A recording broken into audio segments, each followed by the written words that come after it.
like reused vinyl. The vinyl. Oh, what a stinker that was. The Deuce, I think it's a very good show. And, you know, not to spoil it for anybody, but it's, you know, it's the content is not safe for work. And not for everybody. And kind of, you know, disturbing and the whole thing. But yeah, I think it's a really good show. All right. Roger is busily working away on these earnings reports, which thankfully all came in before 1:30. That doesn't always happen. No, it's about right. 2, 3, 4 sometimes like, especially Apple, they like trickle in at 1:40.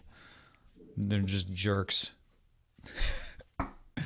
But yeah, so especially with Apple, it's like you want to see like, what did Tim Cook say on the call? Well, there's that. Like the earnings don't come out right after 1 o'clock, and then the call doesn't start until after 2, so we don't get it till the next day. Mm-hmm. But no, Stranger Things season 2, I'll get there eventually, I think. I am so into Broad City right now. That's like all I care about. And that's airing now, right? That's new episodes now. Yeah, season 3 or 4? I think it's 3. It's hysterical. Just mind-blowingly hysterical. It's really difficult to make the transition from TV is something everybody has an opportunity to watch, whatever you're watching, to this is books. This is books now. And I may get around to reading the book you like, I may not. Right. Or like, oh, that sounds like a cool book. Where do I get that book? Yeah. Where do I get that show? What network? I was talking to a guy who was recommending Riverdale. And I was like, yeah, I've heard good things about it. He's like, oh yeah, no, check it out. Let me know what you think. And I'm like, that's like, you know, asking me like, go buy this book and read it tomorrow. Like, right. Like there's so many steps involved. Yeah. Well, and I just don't have, I've already got 30 shows. At my alma mater, Annalee High School in Sebastopol, California. Oh, no kidding. Oh. Yeah. All right. So wait, so the way that I guess we're here for the patrons, but like if we're buying this iPhone X, right? Oh, we're streaming live on video there. Justin. We got to go and favorite it in the app. Is that you don't have to, but no, that's a technique. Is you favorite it. You can even share it to yourself on text message and get a link where you can then click. That will take you right to the page where you order, so you don't have to go through all the steps. Doing it. Don't do it, people. So I showed off my Sonos ones, sort of, yesterday. The setup process, as is typical with Sonos, was a little laborious, but they sound great. Okay, so all right, so really happy. 30 seconds. It works with the existing Sonos speakers that you have. Well, yeah, but the whole thing with Sonos One is it works with Amazon's Alexa. Sure. Yeah. Okay. So that's the. I mean, so the existing speakers are still dumb speakers. No, exactly. Yeah, but it becomes part of the ecosystem. Yeah. Perfect. So you can just. There we go. All right. Great. So Sarah, will you read line 3 today, please? Line 3. Yeah, of course. I will give you the cue. Are you ready? I am. I'll need control. What is the cue? Hold on. I'll tell you. 3 wings. Point. Yeah. Air flip. All right. 3, 2. Daily Tech News Show is powered by you. To find out more, head to dailytechnewsshow.com/support.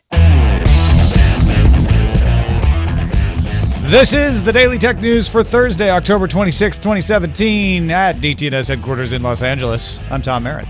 And at Studio Feline at the beach, I'm Sarah Lane. In Oakland, California, I'm Justin Robert Yacht. Producer Roger Cheng is here busily documenting Earningspalooza for us. Thank you, Roger. You're welcome. Of course, it doesn't always happen that everybody announces their earnings on the same day, and then it does. We've got Twitter's already in, LG's already in, Intel's coming, Microsoft's coming, Alphabet's coming. Who am I missing? Amazon, all on one day. So we're going to take this opportunity. We'll inform you a little bit about how they did later on in the show, but also talk about how tech companies aren't just big tech companies. They're big companies, some of the biggest companies in the world. Maybe. Are they too big? Let's start with a few tech things you should know. The iPhone X goes on sale at 12:01 a.m. Thursday night, Friday morning. The reports all indicate there won't be many available, so just don't bother. Go with the 8. Does he want a 10? I see what you did there. AMD actually announced a profitable quarter yesterday, and the company has announced its first Ryzen chips for laptops, the 2.0 gigahertz Ryzen 5 2500U and the 2.2 gigahertz Ryzen 7 2700U. Both models are referred to as APUs, or accelerated processing units, as they integrate a Radeon Vega GPU. Excuse me, AMD says that the APUs will start showing up in laptops from Acer, HP, and Lenovo this holiday season. AMD back in it, back in the game. Yeah. Going after Intel on the laptop. Here's some more top stories. Facebook is releasing a desktop app for workplace chat for PC and Mac. With features like screen sharing. Eventually, it'll add video chat for up to 50 people. Facebook is also redesigning its apps for consistency across the platform. So if you're on iOS and Android, it'll look like the desktop. Facebook announced it has 30,000 organizations using Workplace. If you want to compare that to Slack, Slack has about 50,000 paying customers. They have more customers overall because you don't have to pay. Slack also introduced its own screen sharing feature on Wednesday. So it is interesting to me that Facebook, which has really been pitching this as, sure, Slack, Microsoft Teams, that's for people at desks. Facebook is familiar to everybody. So if you're a receptionist or you're out in the field, it'll be great for all of them. And then says, well, we really should have a desktop version. Does Skype support something like 50 people on a video chat at once? Because that sounds like mayhem to me. And it's not live. I mean, Facebook Workplace did support live one-on-one chat. This is like not only video conference, but also you could like pop in and leave as you please, and even see it later. It's more for presentations than necessarily like a UN situation where you need 50 people that are all going to talk at the same time. I was more thinking of the Galactic Republic, but yeah, same sort of. So this is how democracy dies. Well, the next time you have to make a complicated few stops on your Uber ride, I have good news, because the company is rolling out multi-stop trips to riders in North America.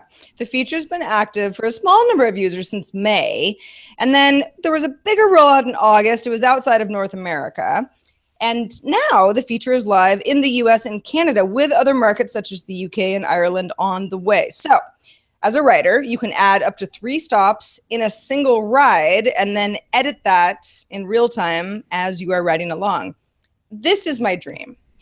It used to be that on an Uber ride, if for some reason you had to like maybe pick up a friend before you went to the place that they told you to go, you know, it was like a whole mumble grumble thing because they weren't getting the money that, you know, they wanted to get for the time.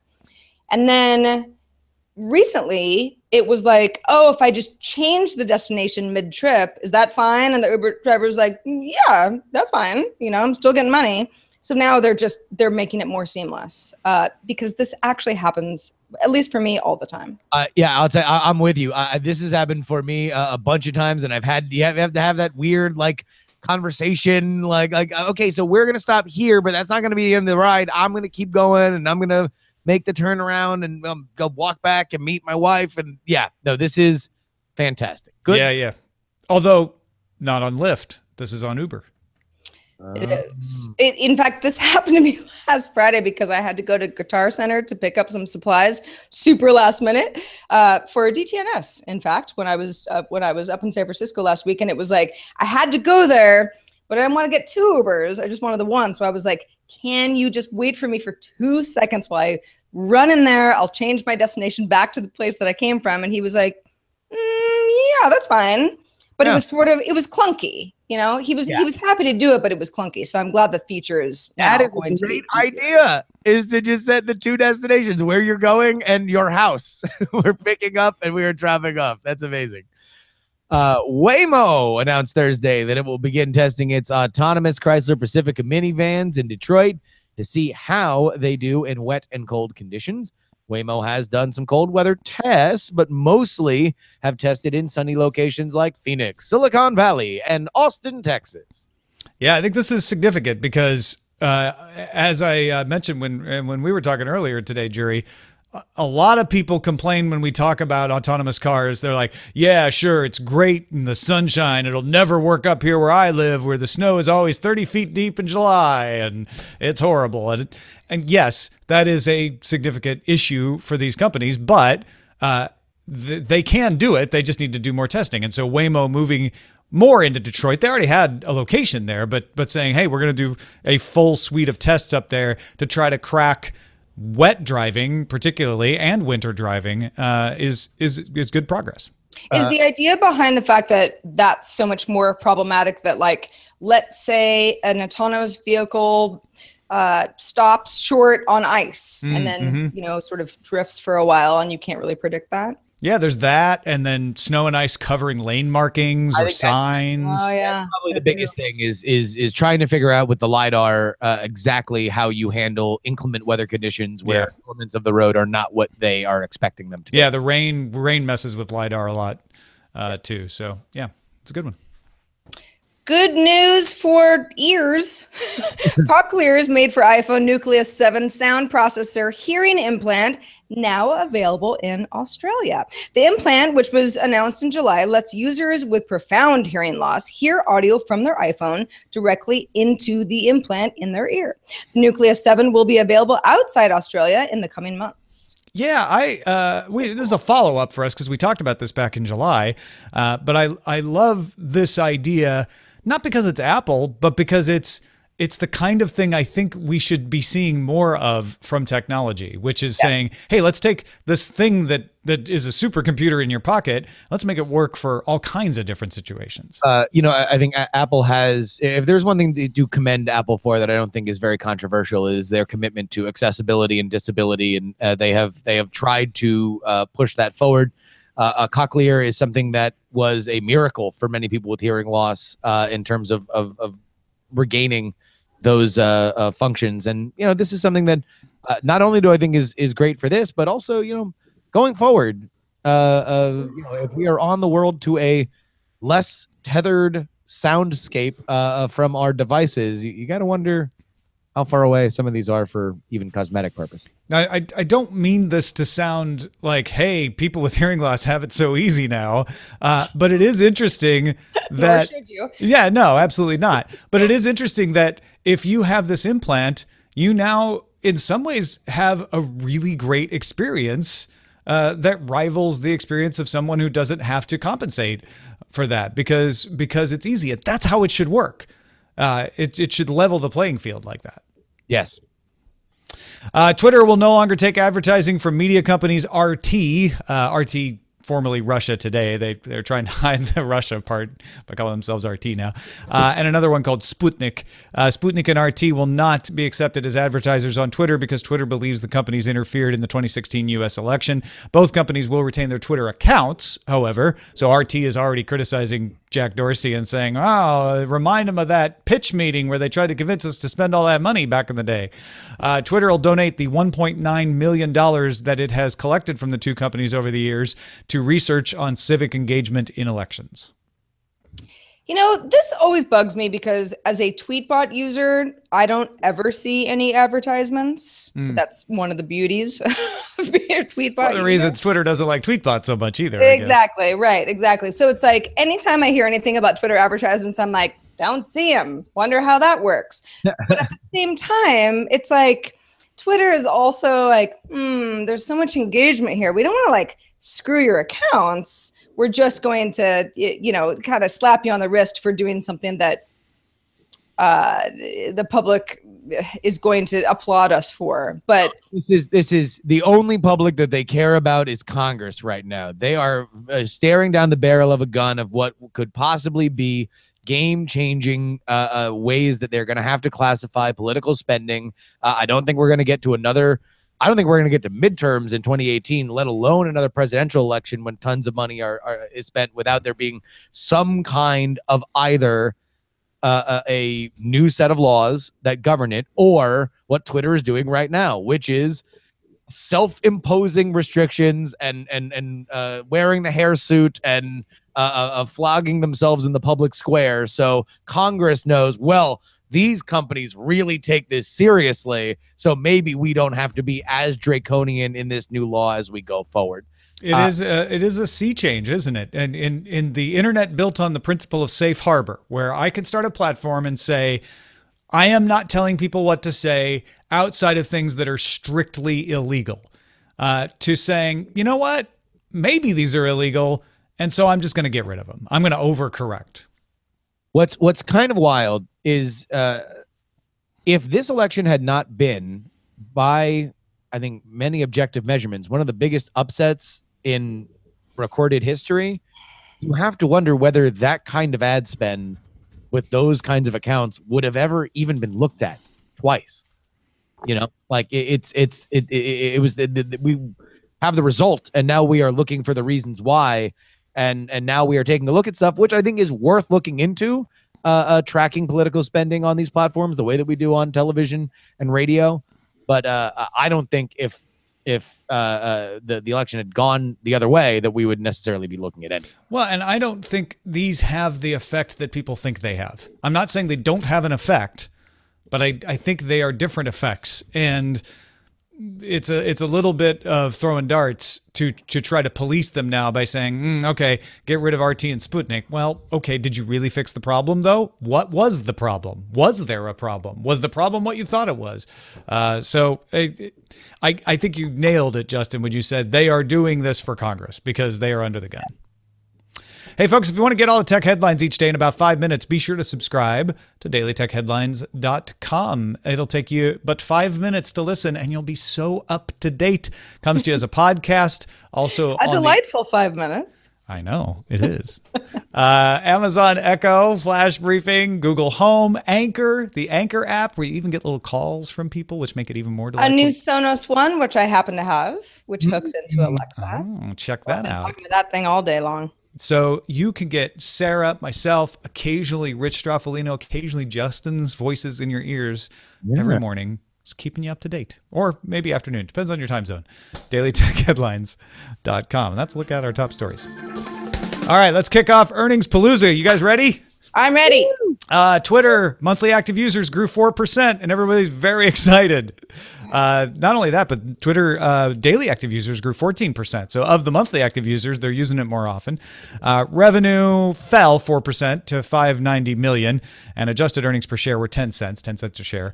Company turned some heads, though, by saying they expect to turn a profit in Q4 due to cost cutting. So we're gonna go through all of these real quick and then kind of step back and try to think about what they mean. But quick responses to Twitter, Sarah. Well, cost cutting means we're firing people. San Francisco is Twitter's headquarters. There are some other folks spread around the world on Twitter, but most of the people are in San Francisco. It's a huge building. Lots of people work there. And that's what that means. The 4% growth year over year that's no good. It just isn't. You know, that's nothing. It's not a loss, but that's not the kind of growth that Twitter needs. And also, as we kind of alluded to earlier, Twitter is built on a lot of fake data. And when I say fake, I mean just bot stuff, or troll stuff, or stuff that's not going to contribute to the company robustly growing and nurturing its community. So that's what I think about that. Justin, an addendum. They need to crawl out of that $1.9 million hole. Yeah. Stoic Squirrel in the chat room says, so there are 4% more bots on Twitter. I get it. Alphabet earnings adjusted earnings per share of $9.57. Wow. Revenue of $27.77 billion versus $27.2 billion that was expected. The CPC decline of 21% versus an expected decline of 16.3%, so a little bigger cost per click decline. Aggregated played clicks, though, rose 47%, which is more than expected. And the big win was on mobile. Everybody was looking at mobile. Are they going to keep earnings on mobile? And they did. Mobile turned out well for Alphabet. And when we're talking about Alphabet, we're pretty much talking about Google. All the other bets, because they report it as Google revenue and other bets. Other bets is always losing. It'll be interesting to look over those numbers and see if they're losing less than they used to or anything like that. But quick response to Alphabet. Justin.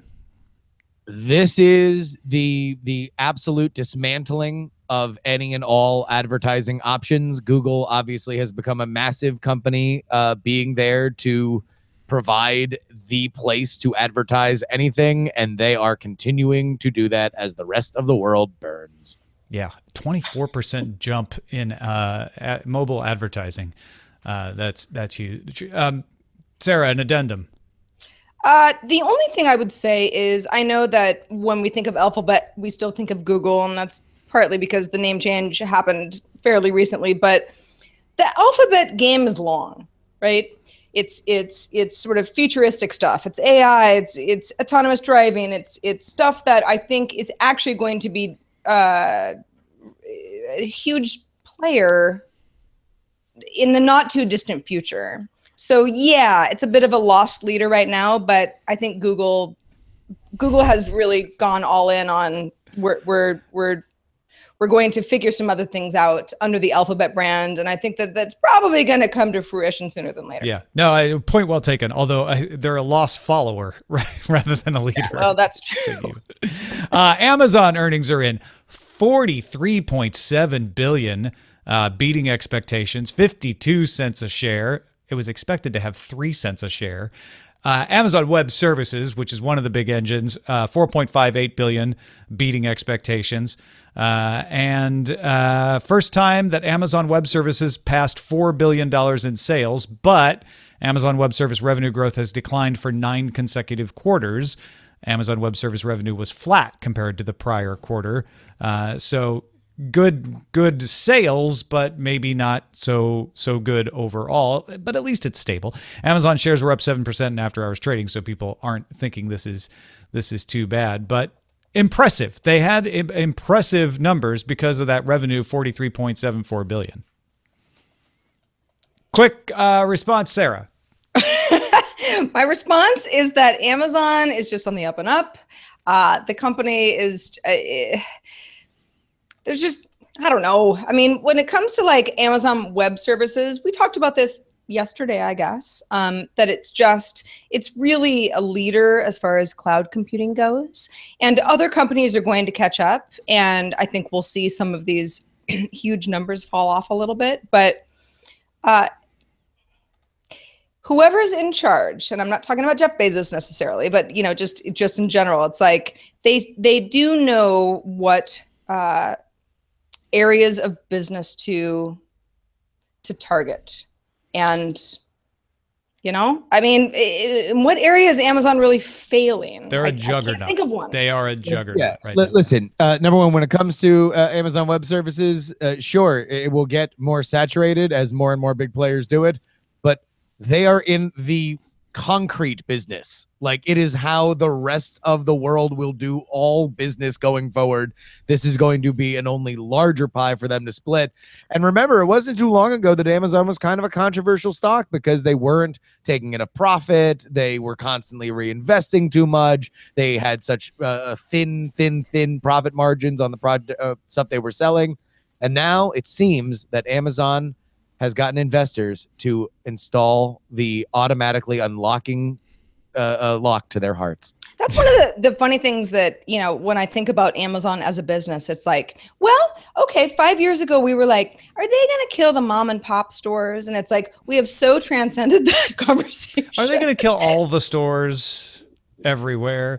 All right, on to Microsoft. We got two more to get to. Microsoft. 84 cents a share versus 72 cents expected, $24.54 billion versus $23.56 billion expected, and Microsoft beat its own self-imposed goal of $20 billion in annualized revenue for the cloud business. This is the brilliance of Satya Nadella right now, is that he refocused Microsoft on cloud so that Azure, Office 365, Dynamics 365, that's all bringing in the bucks, and the decline in Windows, not even a story right now. Justin, what do you think? Satchamania running wild, baby. This is like exactly what you said. They focused on the right things. They are, again, I think, a dynamic player in a thriving field as opposed to chasing the rest of the tech industry by its tail and trying to cling to some of the legacy business models. Quick thought on Microsoft, Sarah? I got nothing. There's nothing more to say. Intel, $1 earnings per share versus 80 cents. Overall revenue of $16.15 billion versus $15.73 billion expected. Client computing revenue beat expectations. Intel expects its full year earnings to be $3.25 a share on revenue of $62 billion. Good news. It was good news for Intel. And frankly, that wraps this up because it's good news for all of these huge companies, even Twitter. Twitter was probably the worst news of the bunch, but it was a decent report as far as Twitter reports go. Alphabet killing expectations, Amazon, Microsoft. These are, if you look at it by market cap, among the biggest companies in existence. We're not just talking about, oh, they're pretty big companies for tech. The number one by a market cap is Apple, followed by Alphabet, followed by Microsoft, followed by Amazon. Then you get Berkshire Hathaway and Exxon. Now, it's not the same by revenue. In fact, Alphabet isn't even in the top by revenue. By revenue, you're talking about oil companies, Royal Dutch Shell, Saudi Aramco. But Amazon, Apple are creeping in to that top 500 list.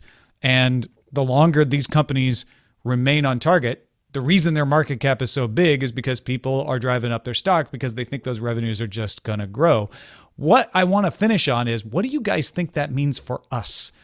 I'm used to this being, hey, these tech companies, they're interesting. I bet not too many people know about them. And now it's the dominant theme.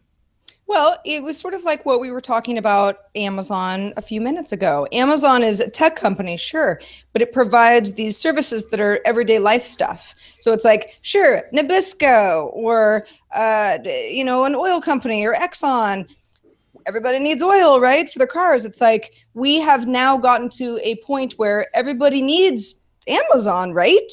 This is part of the way that people live their lives. And this is a global thing, not a North American thing, not a US thing. It's not a tech person thing, not a Silicon Valley thing. It's a global thing more than ever. So that's why these companies matter. And they're not niche companies anymore. They're as big as any other company. When you look at what these gigantic companies do, you mentioned oil. Why is oil the number one by revenue, the number one genre by revenue? Because everybody needs oil to make the world move. You need it for gasoline. You need it for, it is its own currency. There is a very real, to me, parallel between that and cloud computing. The idea that we will only need more cloud computing for more businesses, and that when those requirements will only become more demanding as more and more people have high-speed internet, more and more people are building applications that are demanding of video and at higher and higher resolutions. This is a boom time for all these companies that have gotten into it. It's the reason why Amazon is where it is, on top of the fact that they have, I almost made a joke, but we were running through it, that they are going to be killing mom and pop businesses like Walmart, right? Like, Yeah, Amazon makes cement is exactly right. Alphabet, Sarah, you nailed it. Their bet is, hey, even if search ads decline in the future, we've got all these other bets that are going to pay off in the long game. Microsoft has made the shift to cloud, which is brilliant.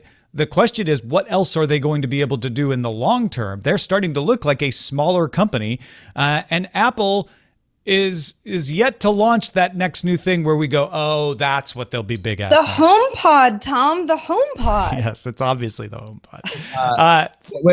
One thing about Twitter. We all got that friend that we all went to high school or college with that's living with their parents, and everybody else has kind of moved out and gotten on with their lives, found spouses or living roommates. I feel like Twitter's that friend. And finally, they're moving out of their parents' basement. They're going to be profitable. They can finally afford their own place. They're like, listen, I'm done with it. I'm out of here. By Q4, I'm out of this basement. Thanks to everybody who participates in our subreddit. It helps us figure out which stories to talk about each day. You can submit stories, vote on them, and talk with other folks about stuff. We had a great thread in there about foreign language podcasts, non-English language podcasts the other day. dailytechnewsshow.reddit.com, and jump in our Facebook group and start chatting about stuff there. Facebook.com/groups/dailytechnewsshow. So we really hit a nerve when we talked about the idea of coffee shops and ambient noise and how people can work most effectively. And again, it's not a one-stop shop for everybody. Derek, who is Derek in our DTNS bosses Slack, wrote in and said, okay, I'm coming to you from chilly Kumaka, Ontario, Canada. Derek, stay warm, please. I wanted to write in because of the recent mentions around Coffeetivity. Coffeetivity was the service that allowed you to listen to something that sounded like an ambient coffee shop when you weren't actually in one. Says the research that exists around how ambient noise can increase productivity for anybody who enjoys sites like Coffeetivity. I wanted to let them know about ambient/mixer.com. It's a great site where the community has assembled hundreds of different soundscapes, sitting by a fire, sitting by a beach, patio, listening to music, Buddhist temples. There is something for everybody. And I even made my own, which reminds me of vacationing in Portugal. And then he links to it, and we will link to that in our show notes as well. Sounds really good, Derek. Yeah, thank you, Derek. I can't wait to make my listening to a fire in a Buddhist temple by the beach sounds. In Portugal. Yeah. And then Nick, co-executive producer of the show, wrote, I work for the Hawaii State Judiciary in a technical capacity and wanted to chime in on the pedestrian issue. I work remotely and have for nearly a decade.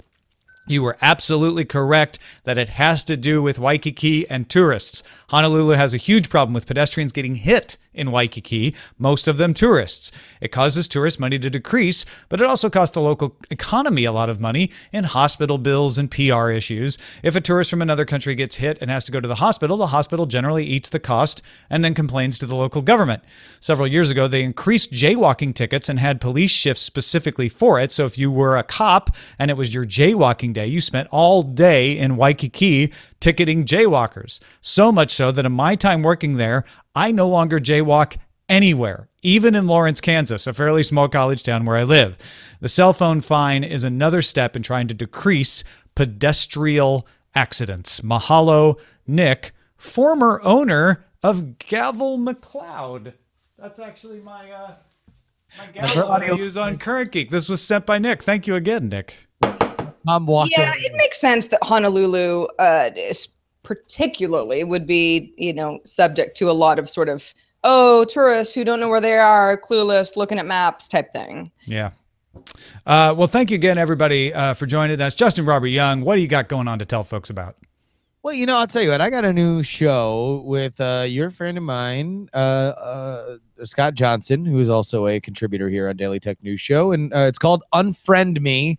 We go into the kinds of conversations that lose your friends and family on social media and in real life. We have done shows on gun control and healthcare and kneeling for the national anthem. And this week's episode was fake news. I was very, very proud of it. And if you would like a deep dive into the issue itself, a reasonable conversation, then followed by unscreened phone calls, which is simultaneously hardest and dumbest thing either of us have ever done, then go ahead and check it out. Unfriend me on any and all pod-catching services. I would love it. All right, tomorrow is our first roundtable show as part of the new milestone we passed this month. If you are supporting us at the advisor level, you can vote on one of the topics of the show right now. Just look for the poll at patreon.com/DTNS. If you haven't found it already, a bunch of you have already voted. Again, you have to be at the advisor level to make that vote. That's one of the perks. Huge thanks to everybody who supports the show, making it possible to try new things like a roundtable. No matter how you support the show, you got us to the point where we can do this. So it'll be Shannon Morse and Aaron Carson tomorrow, along with myself and Sarah Lane, talking about 4 topics across an hour-long show, getting a little more in-depth, a little more conversation going on. So again, thank you to everybody who supports us at patreon.com/DTNS. And we want to hear from you. If you have questions, comments, ideas, criticisms, anything, please write us. feedback@dailytechnewsshow.com. We're live Monday through Friday at 4:30 p.m. Eastern, 2030 UTC at alphageekradio.com and diamondclub.tv. And our website, of course, is dailytechnewsshow.com. Shannon Morris, Aaron Karsten joining us tomorrow for the Roundtable Show. It's a final Friday with Len Peralta, too. Talk to you then. This show is part of the Frog Pants Network. Get more at frogpants.com. Diamond Club hopes you have enjoyed this program. I gotta figure out a cool hat for tomorrow. Oh yeah, I Roundtable really want, hat. I don't want my Friday hat day to be like, it's Friday hat day. I want it to be like, I've thought about this hat.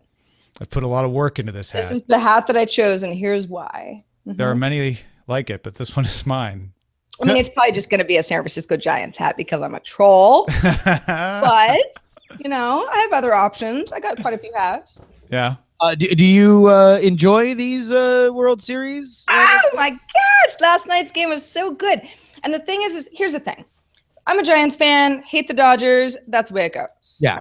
But I have friends who are Dodgers fans. Yes. So I don't hate the idea of the Dodgers winning because I have friends who are happy about it. It's baseball. Yeah. You know? It's You the don't want to love of have to baseball hate your more friends than- because they're happy. I you know, when as a Steelers fan growing up in South Florida, like even now living in California, I find myself involved in the Dolphins, like just because I know my friends are invested. It's what we're going to talk about. Like there's just it's this weird phantom limb. Like even if you don't like the team, you hate the team, you'll always root against the team. You want to make fun of the team. It's like, I kind of hope now that everything's settled, you know, if my friends were happy, it wouldn't be the worst thing on the planet.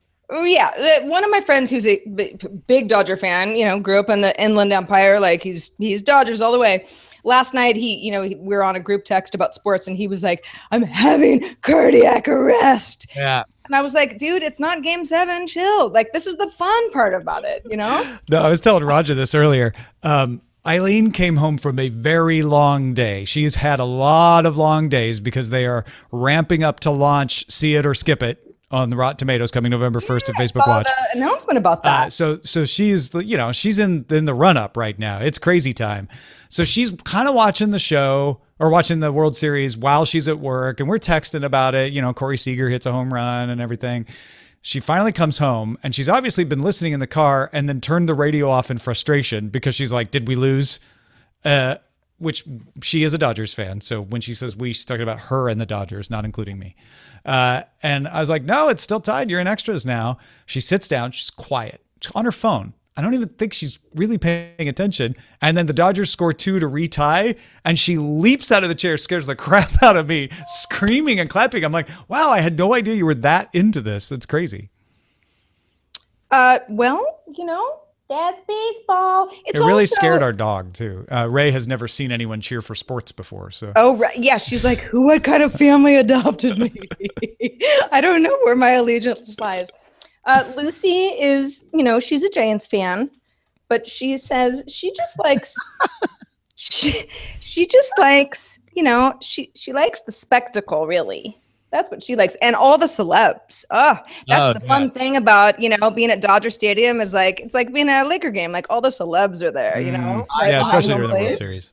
I loved the Vin Scully moment at the beginning of the game. I thought that was so well done. He is just one of the rare, I think, universally beloved figures in sports. And I'm just rooting for him to like just delay the game, just going on whatever weird tangent he wanted to. Just go open mic night. Like they could have delayed that game by an hour. Well, you know, he's got 15 stories in his head.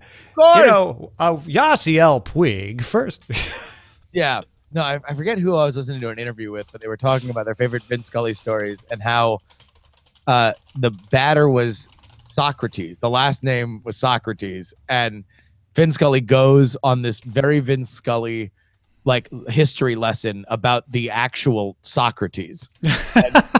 And like fits it in perfectly because of course like that at bat is 8 minutes. It's not like, you know, immediately a pop-up shot. And I don't know, it was great. I thought it was fantastic. He looks fantastic for his age. Oh my gosh, yeah. Well, you know. Yeah, I mean he's had some help. Lots of reasons that people might look better than their age. Not He's, saying anything. Clean Titles. living, Just saying. healthy No titles. lifestyle, doing what you love. Yeah, right. Just no stress. A lot of meditation. Yeah, yeah. Do you want a title? No titles? Yeah, you know, I'm going to call it Earningspalooza, but let's hear Done. some of your favorites out of the Done. list. What do you got? It's done. Don't bother. Go with the 8. You don't have to read the whole list. Just pick your favorites. I don't bother. Go with the 8. Ryzen, not Ryzen. Apple Music is not required. That's a horrible Ryzen. We didn't bring up Ryzen, the neural gas. Yeah. All right. Let's see what else. There's a few Ryzen related. Yeah, that's weird. They're all from Poodle Puncher though. So. Hey, wait, Sarah. So you're saying the Sonos one? This is worth getting if you already have a couple Sonos speakers, huh? So here's the thing. So I'm a little bit, I'm in the ecosystem in the sense that I had 3 Sonos speakers before. I had a Play 3 and 2 Play 1s. Okay. So if anyone, you know, it's one big one and a couple small ones, and you know they all hook up to like my central receiver and the whole thing. And yeah, I got 2 Sonos ones, a black and a white one, and it was sort of a nightmare to set up because there's a Sonos beta app and long story. Anyway, I figured it out finally today. The sound is incredibly good, better than I thought it would be, and I think that if you are a person who likes bass, you're still going to need a subwoofer of some kind, and Sonos has one. I already have one that like I can run through my receiver, so I don't need that. I think you do kind of need that if you really care about like amazing sound, but otherwise, You're all about that bass. yeah, I am all about the bass. No trouble. Yes. Bass in your face. How low can it go? But Oh wait, I'm sorry. That's not appropriate right now. well, you know, it's all different kind of bass. They But, can't go. but no, it's the sound is really good. It's really good. I'm super pleasantly surprised, and I know that right now all it does is hook into Alexa. But if Google Home and even Siri, I know that's kind of a just something that Sonos is throwing out right now. But Yeah. the idea of having multiple service support just makes it cooler than having to choose. I think I'm gonna do it because we don't have a gigantic apartment. We got 1 3 and we got a 1, so that pretty much blankets the entire apartment. And specifically, if we got another one, that would be. Oh wait, sorry, that one's not appropriate either. But also, like, I feel like I don't use my speakers my Sonos all that much, just because their app is just so janky, and I just never remember to like, I gotta open the music in the app, and it's not in the thing. And Well, and also Sonos has rightfully been criticized for being like, okay, well, amazing sound, but yeah, like the UI is what it is, and there's all these other services that it's not tapping into. So yeah, that's for me. And I don't have a big apartment either. Yeah. At all. I have 5 Sonos speakers. It's like I don't need 5, but I have them. Put them in my bathroom. But Yeah, that was not appropriate after last night either. Sorry. that's a great song. Randy Newman, American Hero. Randy Newman's a weird guy, man. That's Yes. yeah. He's a Yeah, very weird guy. like he got like a Grammy for Toy Story or something. Where I'm like, Oh, Randy God, Newman, yeah. what are you doing? Hey, wait a minute. How about this one here, Tom? Little Houston by the Gatlin Brothers. There we go. That's probably the only one. Or what? I don't even know what this one is here.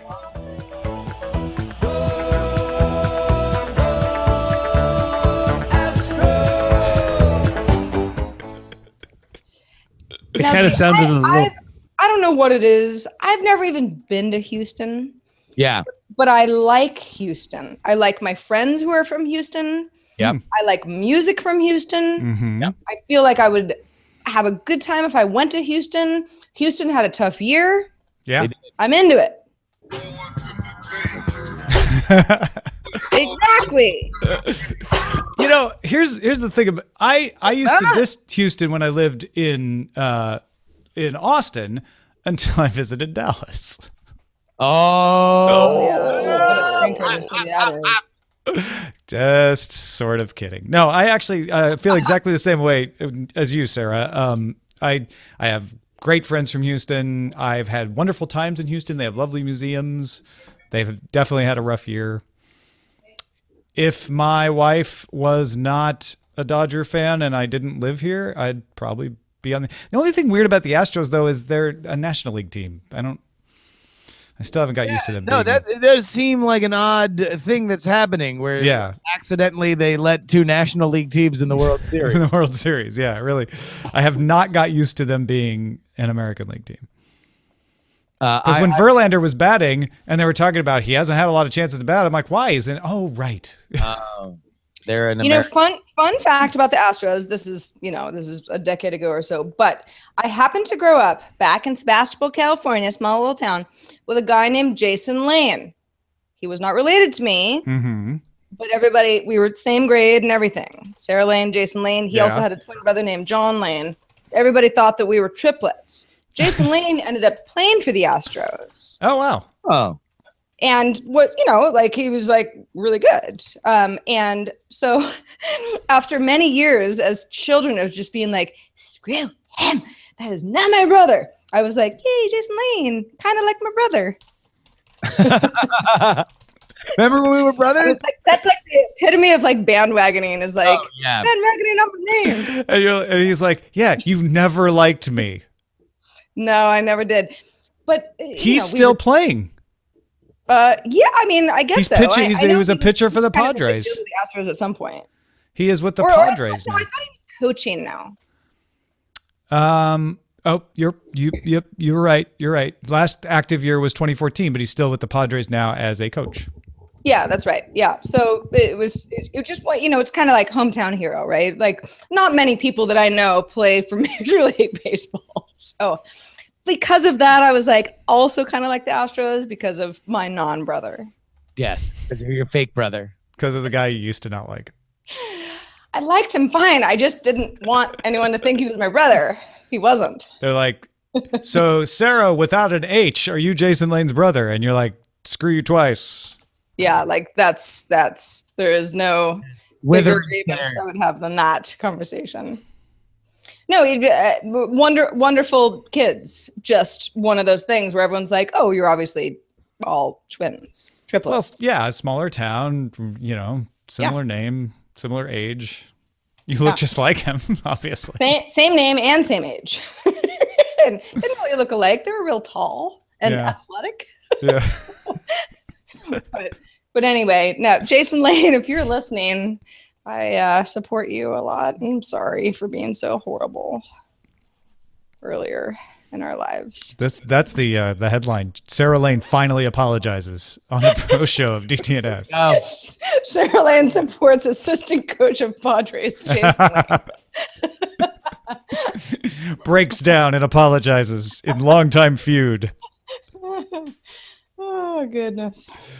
Oh, man. All right.